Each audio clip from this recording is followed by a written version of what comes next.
Hi, everybody. Welcome to another episode of Eating at a Meeting. I am your host, Tracy Stuckrath. And with me today, if I get this wrong every time, is my friend, Hallie Loeb. And she HMCC, and I'm going to ask you what that means in a minute. But she is an event industry professional with an expertise in event technology, incentive, and group travel. But she also is petite in stature. She follows a vegetarian diet for the most part, and she also happens to be Jewish. And we met in Denver last year, right? Right. Yep. And I was giving a session to the MPI Denver chapter, Colorado Rocky Mount chapter. And she's like, "Hey, can we talk about kosher terminology and things like that?" And I'm like, "Yes, let's do that." So I wanted to bring her on for everybody to get to know Holly and get her insight on some Jewish terminology around food and beverage, what we should expect this holiday season. So, hi, Holly. Good morning. Thanks for How are having you? me. Terrific. You're It's a bright sunny day in Denver, Colorado. and what's the temperature there? Well, we're going to get up into the 50s Oh, today. okay. Yeah, that's not. Yeah, we're in the 70s in North Carolina, so it's kind of odd. But and I did joke with you like there was that 100 car pileup like a month ago from Right. snow. So whatever, it's It's a crazy. beautiful day in this area. You could drive 1 hour and be boarding and skiing, drive the another hour and be golfing. Wow, that's crazy. It's nice though at the same time. Okay, so I want to talk about Hanukkah. Hanukkah's coming up, It is. and food and beverage, and what are the big holiday traditions around Hanukkah that we can share with people because there's a lot of holiday parties going on right now, and probably not everybody is celebrating Christmas, right? They may be celebrating Hanukkah or Kwanzaa or whatever, but I want to talk really about Hanukkah. So can you Wonderful. share with the community about what the traditions, especially around food and beverage, that come with Hanukkah?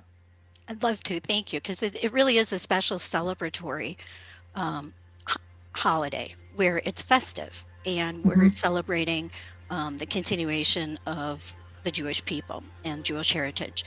And like many cultures, food, beverage, song, prayer all have a part to play. And in Hanukkah, especially, the foods that we consume are usually fried foods, and it ties into the story of Hanukkah. But some of the fried foods that are especially notable are latkes, which are potato pancakes. And there's a few pronunciations Yum. depending on what area of Europe or the world you come from. Latke, latka are Hmm. both pronunciations that you might hear.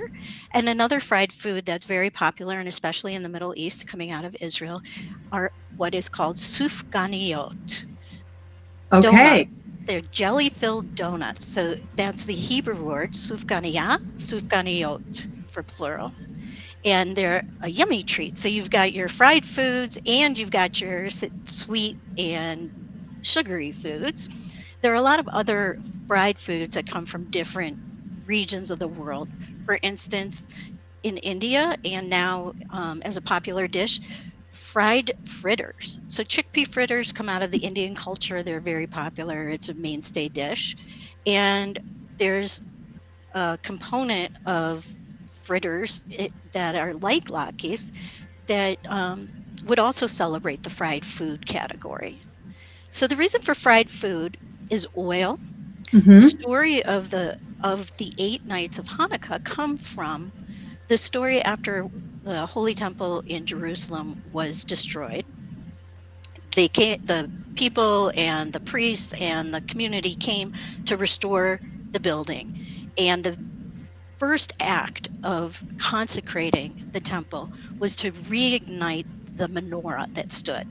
And that Okay. menorah had 6 branches and one light.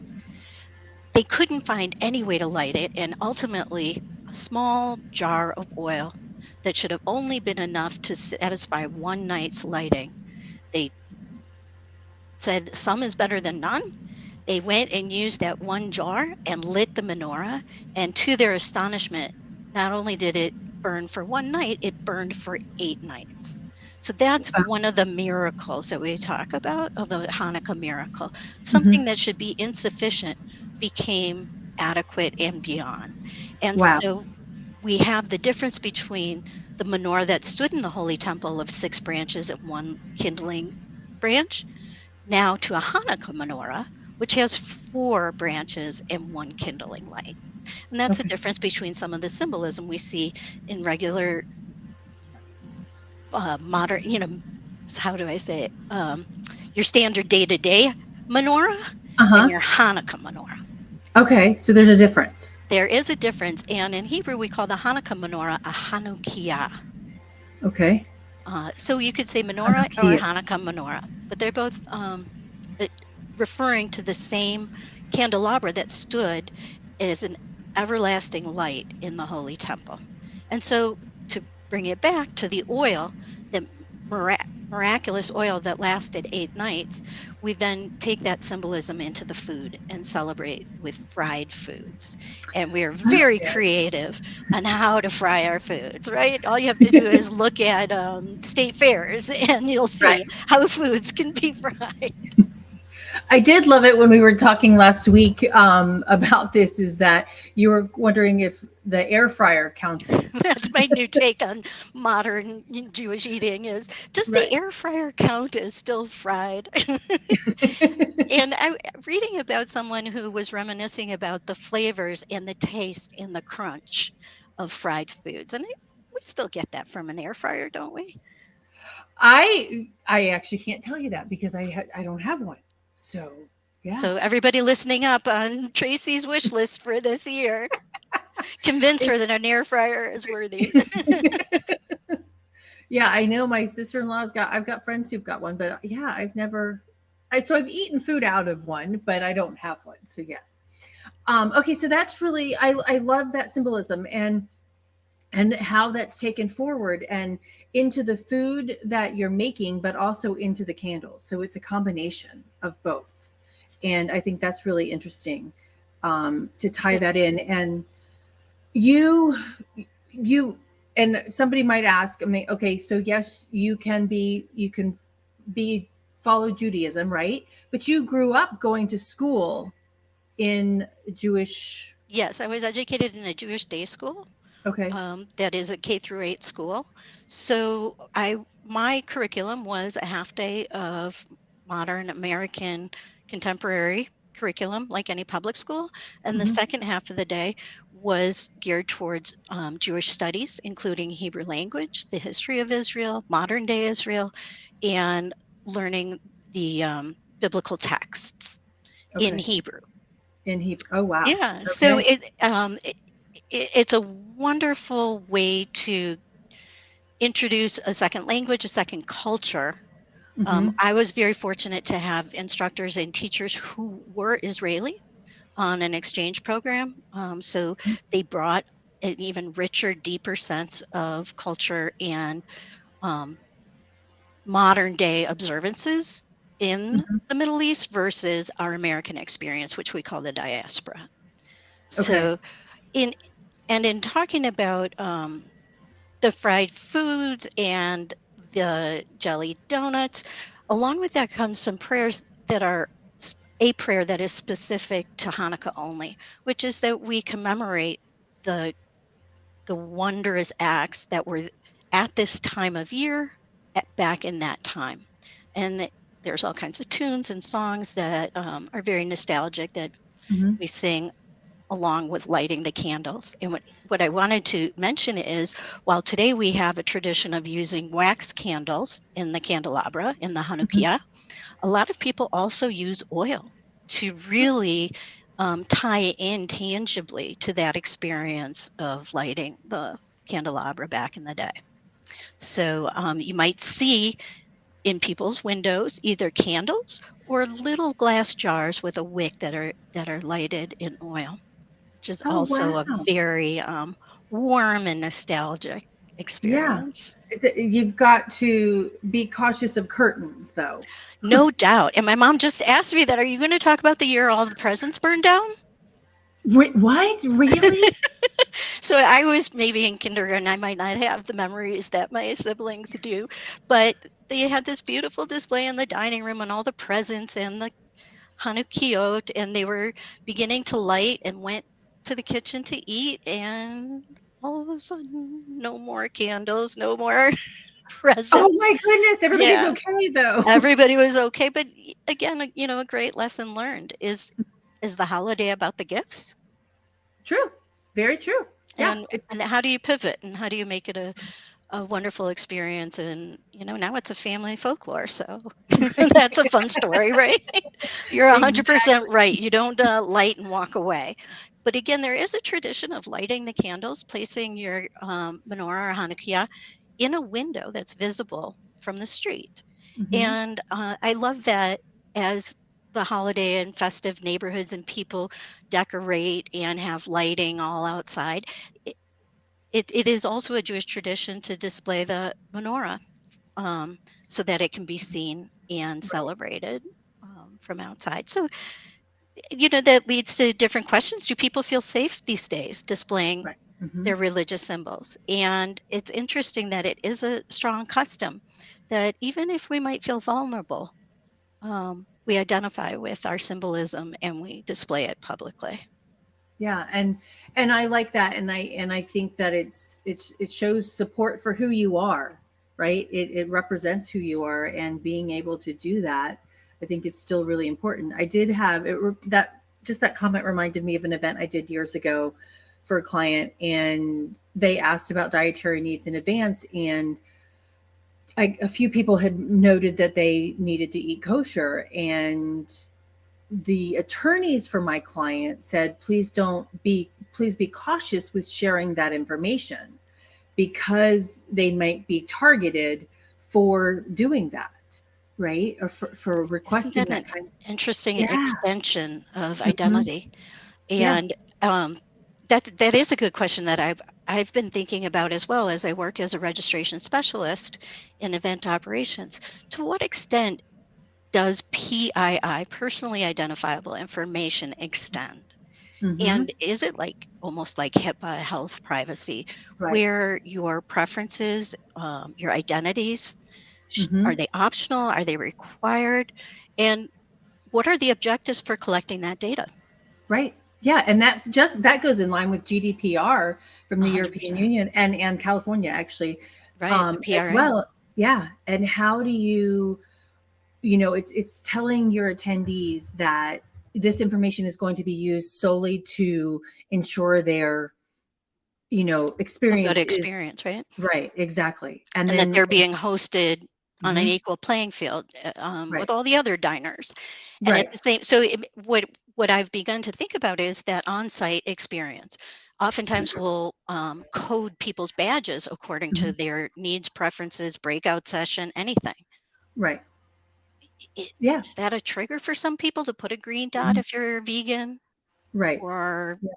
does that, yeah, those are Yeah. great questions to, I don't have the answers to, but a very, very curious thinking as we talk about people's identities and when Right. to volunteer that. What I Mhm, love about on-site badges these days is oftentimes you can get all kinds of little banners underneath it, mhm, especially as we move back into post-COVID right. in-person events. Are you open to handshaking, hugging? Right. Maybe Mhm, not. And right. so maybe some of those optional what do we call those little pendants? Ribbon, yeah, the ribbons, Thank yeah, you. yeah, yeah. Your flair. The ribbon Um, bar, yeah, and the yeah, people who get like 20 of them. right. And but what are they expressing? And maybe that's a great way to express some of your identities without Right. having it predetermined for you whether you're sharing that Right. info. Exactly, and I'm looking on my desk for my meal cards I that I love your meal set. cards. Oh, thank you. Let me see where one is. I should have a whole bunch right here. Yeah, like here, like the meal cards here. So it actually fits really well into a badge, the standard badge that has the Exactly. plastic. But then again, if you're trying to be sustainable and you're going away from that plastic badge holder, right? What do you do? Can you put it, a server can't read, you don't want to put that green dot, right? Not, and when you're sitting at a desk or you're sitting at a luncheon, your badge is down here. The server's Hmm. not going to be able to see that. So how do Very good you, point. I have you know, attended meetings where you're given the voucher or a coupon mhm, and been right, instructed to put it on your plate so it's visible mhm, to the server, right. um, and or kind of like a place card just Yep. above your plate so it's And visible to the server. this would work well too then, Wouldn't it? doing the Yeah. same thing. Yeah, exactly. And I do know one catering company, Affairs to Remember. I know they were doing it years ago. They did it as a little tiny, this isn't just a table tent kind of thing, but a table tent that you put in front, and on your plate, right? So you Ah, could actually do it that way. This is actually for a buffet that I sell these to, you can check off what's in the on that meal. isn't that Um, great? Then you don't have to have an attendant who knows the exact ingredients of every dish. right. Yeah. Well, these are just for the top allergens, but yeah, that would I went to one a couple of weeks ago and they actually had all of the ingredients listed and it was like at 16-point font. And I'm like, okay, that's a little bit too big, and but we were at a food allergy conference, so it made sense at the same time. So Yeah, and yeah. one of the things that I've been hearing and really resonate with is over communicate. As we Hmm. come back into the new normal, as Yep. we refresh ourselves in public, Hmm. over communicate. Yeah. It's not insulting to repeat in print and then again in Mhm. housekeeping announcements, maybe at the opening of Right. the meal. Yep. And we On know your that event from app. Yep. Hmm. very good. Yeah, we know that adult learning, it takes 3 iterations of a message for adults to learn and absorb the message. So, over communicate. Well, and you're going to get those people that are like, take me off this list. Okay, that's fine. But know that you need to know this information, right? Or we need to get this information back. And that does remind me of another event that I worked, and we were feeding like 7,000 people for lunch, and we had 683 people with dietary requests and requirements. And, you know, I remember the main person over food and beverage saying, "Well, I'm not getting confirmations back from these people that I'm like saying, please reconfirm that you have this need." But you have to send it multiple times because we do need that confirmation. And it was instructions on how to get your meal. That's awesome. That's a great logistics takeaway, that the request doesn't and the execution doesn't end with the registration form. Right. That there's a Hmm. follow through, a Hmm. confirmation, there's a personalized, customized touch, and again, the communication of what to do when Right. mealtime happens. That's Right. often, as a vegetarian, and again for the petite aspect, I'll say why that was an issue. As a vegetarian, oftentimes to your point, serving that many people might be a takeaway box lunch. That might be the Mhm. easiest way to do it. And say I arrive in the room 15 minutes after the first wave of people, go to the station that is the vegetarian takeaway boxes, and they're all gone because they Mhm. looked appealing to people and they look good. Mhm. How do you, is there an enforcement? Is there a control? Or to your point, what we're talking about with placards, have a ticket that you have to redeem to get that Right. food that was pre-ordered. So mentioning that there would be instructions on how to acquire the food you requested is a great takeaway to for implementation on site, that there's Yeah. actually a controlled distribution. Right. Yeah, and or hiring a culinary concierge too to say, "Hey, this is Tracy's your culinary concierge for the week. If you have any questions because you've made this request, this is her phone number. This is, text her." Um, and I did that for a client actually in April. It worked really well, and we had a group of probably about 6 people that were gluten free, and we had a separate table with the gluten free bread. So it wasn't on the same buffet. And I texted them all and I'm like, "Hey, everybody, just letting you know your gluten free bread is going to be on this separate table." And I got reply, "Thank you so much." It really worked well. Yeah. That, yeah, small change and a huge Mhm. impact. I love it. Right. Exactly. Now I want to get back to Hanukkah because it is It's coming this. up. December 18th is the first night that we will Okay. light candles. And Okay. to speak to that too, one of the things that is nostalgic that I love about Hanukkah is it builds. There's Hmm. almost an anticipation. So we have 8 nights. We light candles each night, but we light as many candles as the day corresponding to the day of Hanukkah. So the Okay. first night we use that shamash, the branch that is the igniter to the other candles. We Okay. light that shamash and we light one candle representing one night. And the next Okay. night we light 2, 3, 4, until on the final night, its grand finale of all 8 candles lit with the igniter and this full impact of all the lights. And it just, to me, I love the culmination of it. It Mhm. is kind of like working in the industry that we work in. We do all this work, we build, we build, we build in the grand finale of brightness. I love taking that in on the 8th night. And just for safety purposes, those candles are not lit 24 hours a day. That's correct.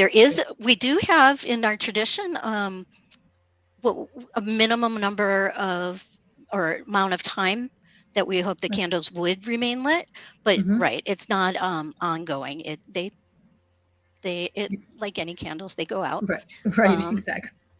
Okay. Well, and that's and good. we don't blow them out. I think that's Okay. one of the fun things. Little kids start to learn the difference between we're lighting candles, and we're happy and we're singing, Mhm. and oftentimes you'll see a little kid now go to blow them out. It's not like your birthday cake. No. Exactly. Now, so this time of the season, if there are holiday parties, how do you suggest? I mean, I did that event that I mentioned that I did in April actually happened over Passover, and I know that there are strict rules around Passover food. Are there the strict rules here during Hanukkah as well? What a That great question. So the way the holidays are similar is they do both last 8 days, and they Okay. commemorate miracles. Passover is a very different, higher level, as you said, of observance, and there are strict food guidelines so that we don't eat food that's risen, that's leavened. Mm-hmm. But on Hanukkah, there are no strict rules. There are just traditions. And one of the interesting things, the difference between Hanukkah, and I don't want to get too much into biblical or history lesson, but some of the differences in Jewish holidays are whether they occur and are prescribed from the Torah, the first Okay. Testament, I think is how it would be referred to, the- Mm-hmm. uh, and other holidays that commemorate events that happen after the giving of the Torah, or after the Jewish peoplehood was established. So Hanukkah is a more quote unquote modern holiday. Um, it does it is recorded, in BCE or CE terms. It's part of the history that people know from the Middle East and from Greece and Rome. So that holiday doesn't have as much prescribed observances around it as they are traditions.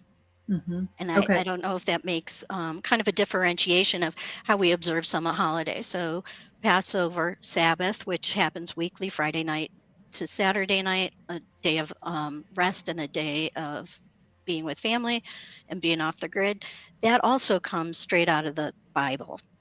Okay. And so there's stricter adherences and prescribed observances, whereas Hanukkah or the holiday of Purim, which commemorates Queen Esther and Mordecai, is more of a modern era holiday. And so we celebrate with traditions and Okay. reading certain scriptures, saying certain blessings, and of course the songs. The songs are what really stick with me, and those tunes and melodies that I just love the way they connect us around the globe. I can go to a congregation or a community in another country, and the words and the tune will often be the same.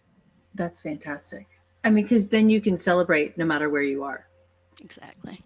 Now, so what if we're doing an event during Hanukkah, 18th through, what'd you say, the 25th? 6, Like yeah, 20, probably.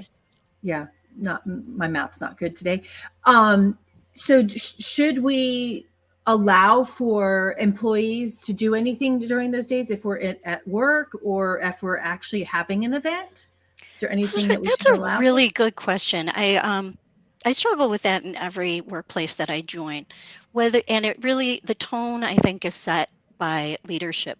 Whether if my personal philosophy, I'm not representing Judaism across the world. This is Hallie Loeb's philosophy is if you're wishing anybody a happy anything, then ought we not to wish everybody a happy everything? Right. So you get into, it's a little bit sticky if you start saying Merry Christmas.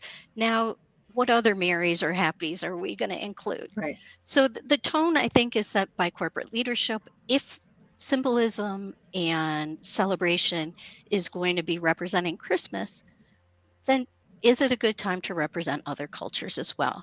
Hmm. Could there be a Hanukkah menorah Hmm. or foods, jelly Right. donuts? Hmm. Who doesn't want some jelly donuts on the buffet? But it's really a question I think that each organization could reflect on and Hmm. make decisions and policies. Are we going with Christmas ornaments or are we just doing evergreens? Is Right. there a way to take, it's controversial. But Right. personally, I don't mind if Hanukkah isn't represented. What is uncomfortable for me would be an ornament on a tree with a Jewish symbol. Okay. And I do see that being offered as a way of being inclusive. I personally don't resonate with it. Okay. Um, I don't personally need to be my religion represented in the context of another religion. Okay. And and you might get comments back on Holly's comments for saying that. It's just me. And again, it goes to very personal, Hmm. sometimes intangible feelings, which are totally subjective. But representation is a big issue. And I think that asking the population, as you're asking me, is the way for an organization to start with their employees, their workforce, and their talent. Hmm. How would you feel if? What would you like to see when? Are Hmm. questions that I think could be posed to a workforce. And I think it could be also interesting to hear from non Jewish people, what do they think about representing Right. religion in the Hmm. workplace? How would Right. they feel if there weren't a Christmas wreath or a tree in their lobby? Right. Yep. Well, and even driving through my neighborhood here, right? I was thinking like, oh, there's very few houses that are decorated. And but what does that mean? So who cares? In Right, one but way, what's the right? impact? Hmm. Unfortunately, this day and age, I just saw it on the national news too. I think part of the reason people are pulling back is um, things are getting vandalized and stolen. Hmm.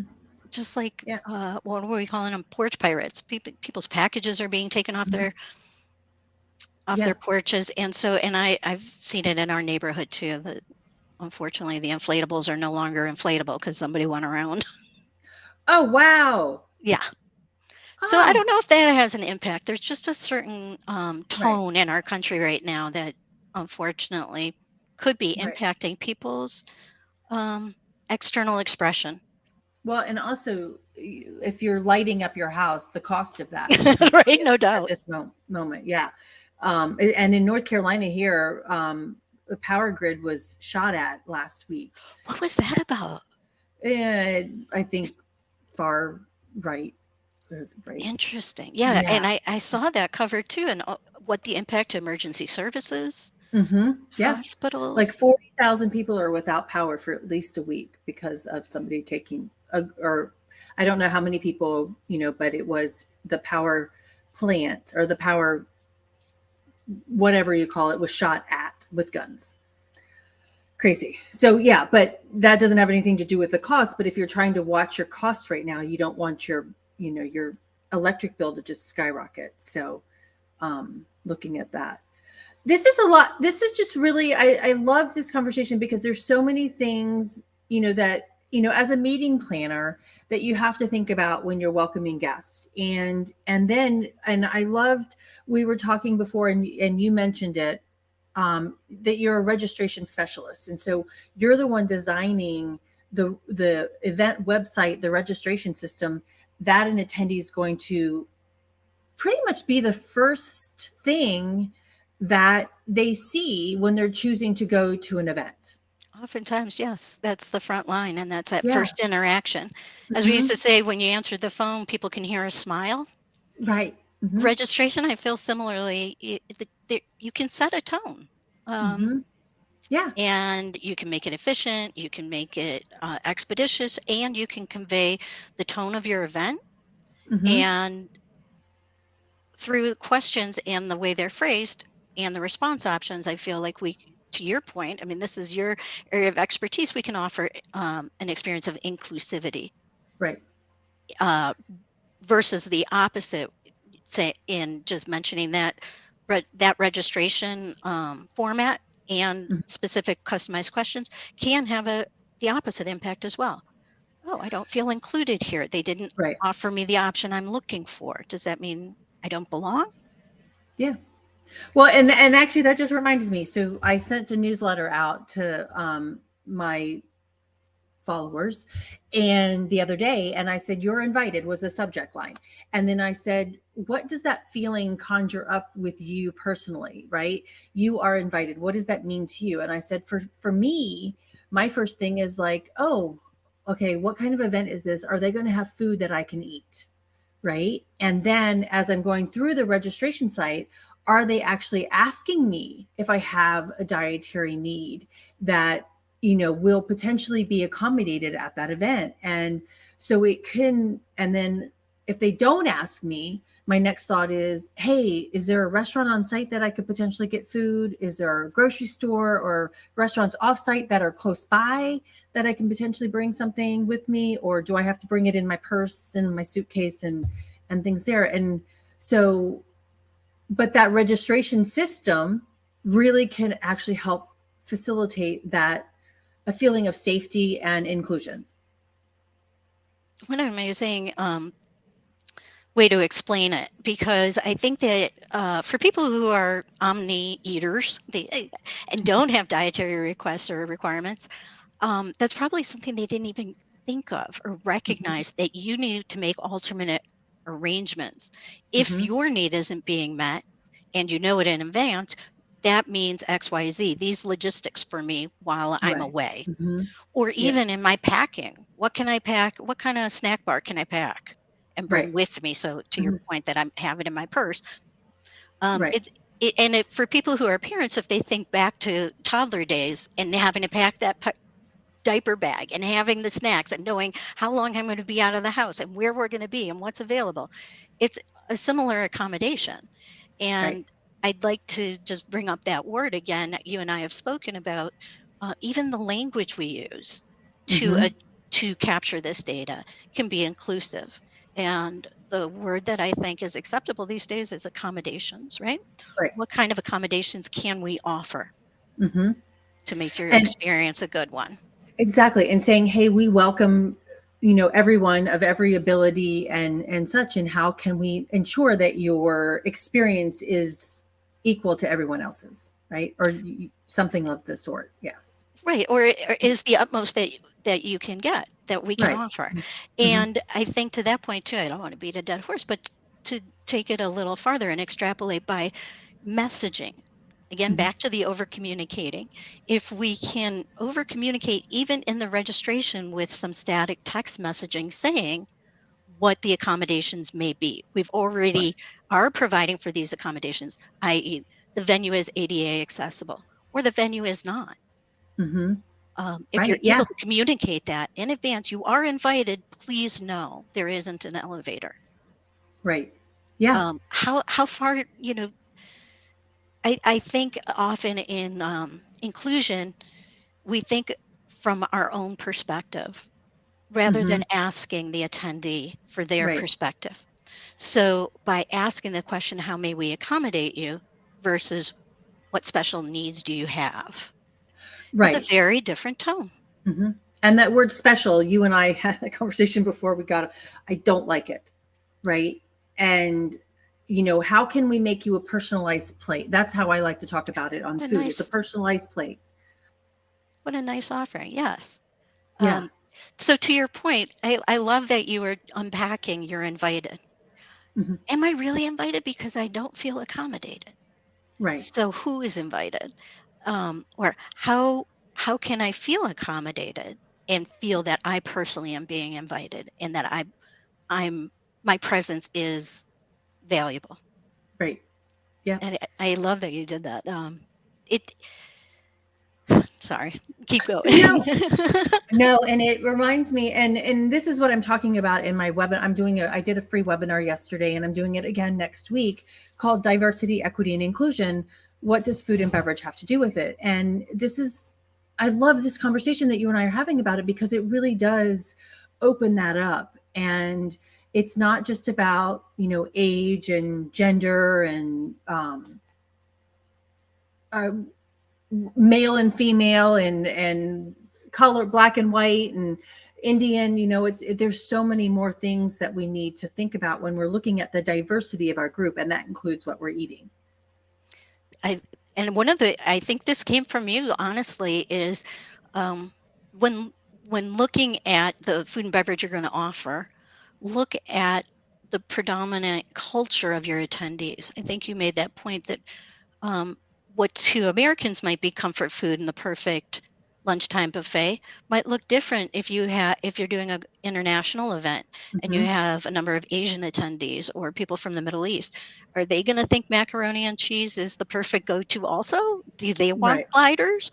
Or are they looking maybe for a ramen bowl or a poke bowl and some extra protein? So as a vegetarian, that's what I'm always looking for on the buffet is what's my protein today? And those are ways of silently including people. You're not making a big ringing the bell, hey, this person over here has to have kosher, and calling them out. In the same way that internationally, if you're doing an event that a lot of eaters require halal or request halal, is that an accommodation that can be satisfied, or is there a way to find an alternative to that request? Same with kosher, same with gluten-free. What are our alternatives if we can't meet that exact request? And to your point, communicating with the attendee. We're communicating with the attendee about their ground travel, their airfare, their hotel room upgrade. Why not communicate with them on food and beverage? Right. I mean, and it's the number one expense. That's right. And so and going up, right? Right, exactly. And the prices are going up. So why not really put that focus on the food and beverage? Because it's also something that somebody's going to complain about first, right? Great point. That was one of the things I was going to bring up as well, is the event doesn't end with them departing for the airport. The event might conclude with a follow-up survey. And what are the components of the survey? We talk about the speakers. Or did we talk about registration and pre-event communication? Did we talk about post-event communication? And most of all, did we give room for talking about the venue, accessibility, and food and beverage? People are always going to have an opinion on those final things. And those are factors that we can control. We can work on for next time. Why not get the feedback? Let's hear good, bad, and ugly. And especially try and capture what worked. Did you recognize? So I think we see on surveys a lot of times from sales organizations, did you know that XYZ now offers XYZ? Did you notice that we offered food signs, including the ingredients? Was that of value to you? Yeah. Well, yeah, exactly. And if somebody does tell you that they need an accommodation of whatever type, follow up with them. Was that accommodation met? Right. And even not after the fact, do it during the middle of the event. Right. Because what a great idea. Maybe they've got, maybe there's a pivot that you could talk to your F&B captain about right then and there. To your point, I couldn't find the gluten-free. It was mixed in with everything. Oh, for tomorrow, we'll set gluten-free aside in a separate serving area. Wouldn't that be a nice, to me as an attendee, I would pick up on that. I am we're very tuned into the on-site logistics. Would a mainstream attendee, your regular attendee notice? 100%. And even if they were a person who needed to be accommodated, they would recognize and hopefully appreciate that this organization is accommodating those with different needs. And I think that that's a brand message that really can be capitalized on. Get some endorsements. Yes, I did notice that the ingredients were there. And that was a huge plus for me because I have a peanut allergy. It took the onus off of me asking questions. The information was right there without having to ask for it. Right. Exactly, because you're having the exact same experience as you're going through the buffet or as you're getting a plated meal, right? And I've always said too, there's a story that I've told for forever. My niece is she's 20 now, and she probably said this to me when she was like 7. But we went to and I'm like, what does it make you feel like when we're out to dinner together and you have your food and I don't have my food yet? And she's like, I feel guilty. I'm like, you feel guilty? She's like, yeah, because I have food and you don't. And for like a 7-year-old to recognize that is really, really important and really revelational, right? Because sitting at a 72-inch round at a banquet dinner, and Holly, or I, you're a vegetarian, you're handed a plate of filet mignon and you're like, I don't eat that. And then you have to wait. Everybody's taught to wait till everybody has their meal. And so not only have you made you stand out, like you said just a minute ago, right? You've kind of ostracized yourself, Right. or And ostracized her. I'm having an unintentional impact on my colleagues or my co-diners, and Right. my choices shouldn't have any impact on Right. my fellow attendees, right? Right. And I appreciate that. I have been at events where people do have the manners that they've been taught, that wait till everyone is served before you begin. You can't do that. Your food will be cold. Right. And I have been in that awkward position. Please, people, go ahead, go ahead. And my plate didn't arrive till after dessert. Yeah. I've had that too. Yeah. Okay, well, so what are our options there? What is that? Is that onus on the facility that's doing the serving? Was it a lack of coordination between the host organization and the on-site execution? And where do you address it? Is that a pre-con? Is that before Right. your pre-con even? Right. Is it Yeah. every day? If it's not happening first day, do you have a meeting immediately following the first day to recap the first day and move forward? These so many logistics that planners might not think of, and there isn't Right. time to incorporate that meeting. I have it pre-scheduled every day. Let's do a Yeah. recap of how food and beverage went at the end of day 1. Let's do Right. a kickoff day 2. What is food and beverage going to look like today? Mm-hmm. Yep. And if you And don't even, need the meeting, cancel it. But if you right. do need the meeting, if there is a 15-minute huddle that could be had to make an impact, why not pre-schedule it and have the on-site event staff know they're going to do that huddle? Well, and I think because a lot of times too, we forget that and I was talking to somebody yesterday that at stadiums, they're getting 65% of their staff right now is part-time, right? And they're showing up the day of the event. So I think making sure that as a planner, you ask those questions of your venues too, and say, okay, what's the percentage of your staff that's temp or that has been here a long time? How long is your we have pre-con. So let's say it's a pre-con with your staff that's serving the meals. Pay them an extra hour to come in and you share with them, hey, we value you. We're paying you an hour. We wanted to let you know some logistics, right? Coming from the Great planner idea. instead of just Yeah, and coming from there. what an investment for the organization. And as somebody controlling a budget, I would definitely find value in that hour and paying for that hour. Mm-hmm. And having the chance to message these people and empower them. They're our front line. That person who put the filet mignon in front of me, it's not her fault she didn't know I was a vegetarian, or his Right. fault, but they are the front line, and they are going to make or break the experience for the attendee at that moment of, well, that's all I've got for you. Or, Right. What's the alternative? Oh, so sorry. Of course, we have your meal, Right. Mm-hmm. Exactly. And I love that. Yeah. I'm going to be promoting that. There's an attitude, sometimes of if an issue can be solved by money, Mm-hmm.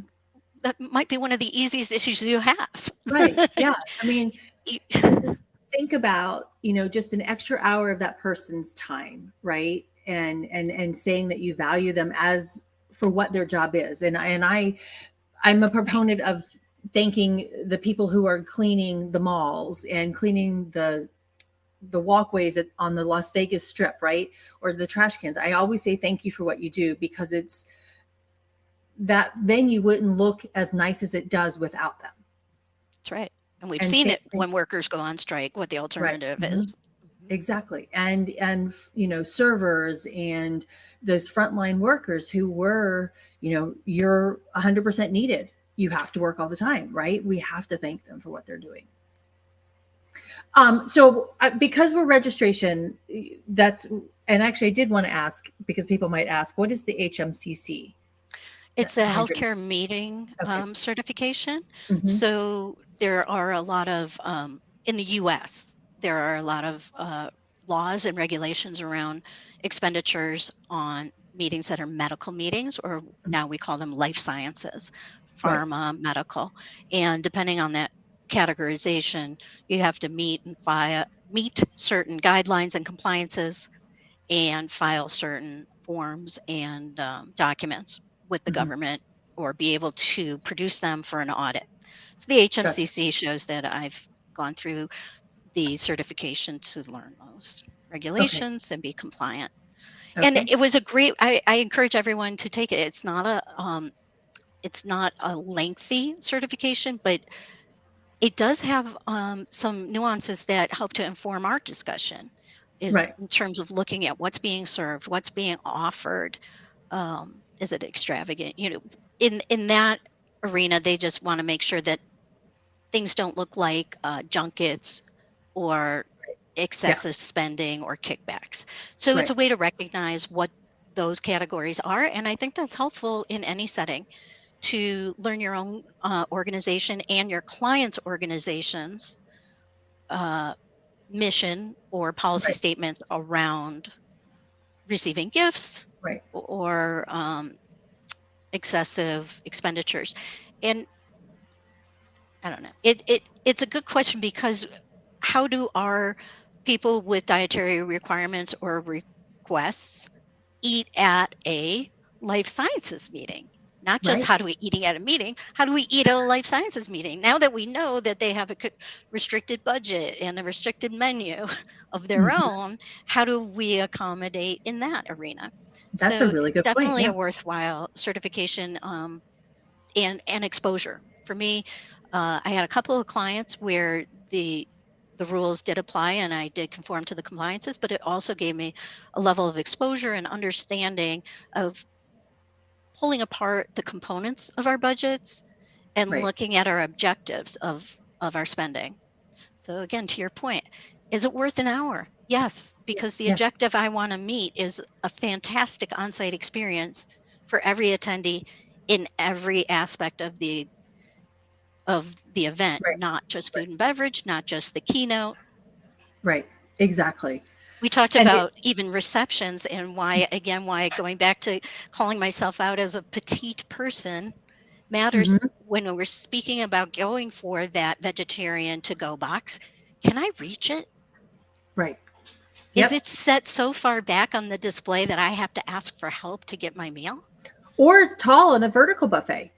Right. Yeah. Absolutely. Love the decor and the display sometimes of these ladders of desserts, but Mhm. I can't have the chocolate mousse because it's up there.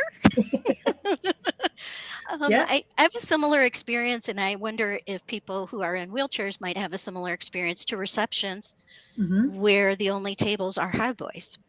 Mhm. So if you want to kind of stand around, so to speak, or congregate with 3, 4 other people over a drink or tapas, um, I'm right about here, Right. having my conversation with people, looking at their drinks. Well, and that reminds me, I went to an event this summer, an industry event, and they had the charcuterie and all the appetizers on a table that probably was here. And there's no way anybody short in stature, I mean, because it probably came up to here is where the table thing was. So it was even me lifting my arm up, to get that food. So How would a nobody person in could, a chair? right. Yeah. So, So forget and about whether especially, it's dietary compliant for them. They can't even access. right. They can't even see it. Yeah. Right. Exactly. So, this has been such a great conversation. I am so glad that I reconnected with you since last year. And thank you, Freddie, for reconnecting us. Hey, Freddie Freddie. Templeton. Yeah.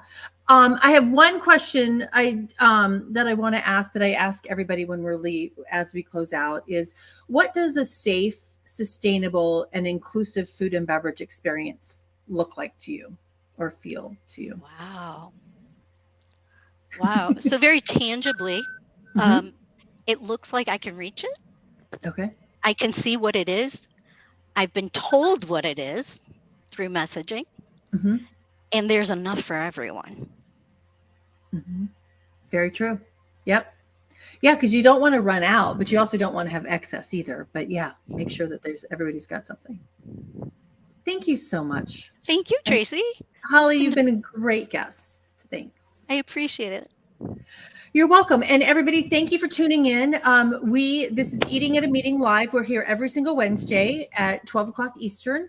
And we've got, oh my gosh, I've got 3 more guests. I'm not taking a break for the holidays. We've got 3 more guests for the end of the year. And then we're going to kick it off in January with Dry January and Veganary.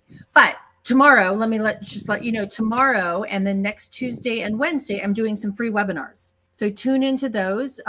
One is meeting menus, how to cater to the diverse dietary needs of your attendees. And another one is called diversity, equity, and inclusion. What does food and beverage have to do with it? Until then, stay safe and eat well and have a great day. Thanks, Holly.